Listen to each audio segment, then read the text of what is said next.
Ahojte, ja som Ivo zo spoločnosti Senset a dnes by som vám chcel predstaviť príbeh troch bratov, Roba, Ríša a Romana, ktorí prevádzkujú jednu z najväčších taxislužieb v Prešove Alfa Taxi.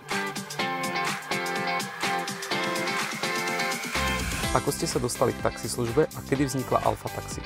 Myšlienka sa zrodila ešte v roku 2010 počas štúdia na vysokej škole, kedy sme si chceli privyrobiť, tak sme kúpili ako prvé auto Alfa Romeo a z toho vznikol aj názov Alfa Taxi. Aké je to aktuálne a kam ste sa dostali dnes? V roku 2023 sme obnovili vozový park a firemnú identitu.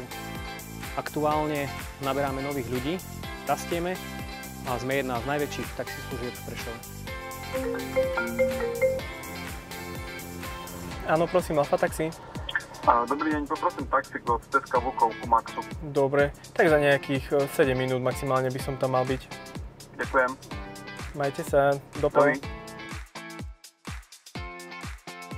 Ako si na automatizovaný taxi dispečing Senset zvykali zamestnanci? Vodiči si na systém Senset zvykali veľmi rýchlo, trvalo to maximálne pár zákazok alebo deň.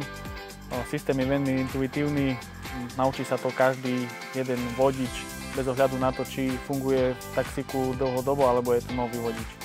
Ako ste sa o autodispečingu Senset dozvedeli? Senset nám bol jednak odporúčený a jednak sme sa k nemu dostali tak, že sme googlili a v podstate hľadali nástroj, online nástroj na fungovanie dispečingu. Čo ste od Senset systému pre taxislužby očakávali?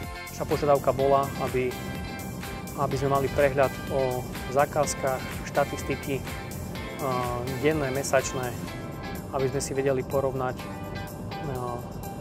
či taxislužba rastie, napreduje a v podstate Senset nám túto možnosť ponúkol. Aký problém vám dispečingový systém Senset vyriešil? Dlhodobo sme mali problém, že nám zlyhával ľudský faktor a v tom nám automatizovaný dispečing pomohol, aby sme odhaľovali tieto príčiny.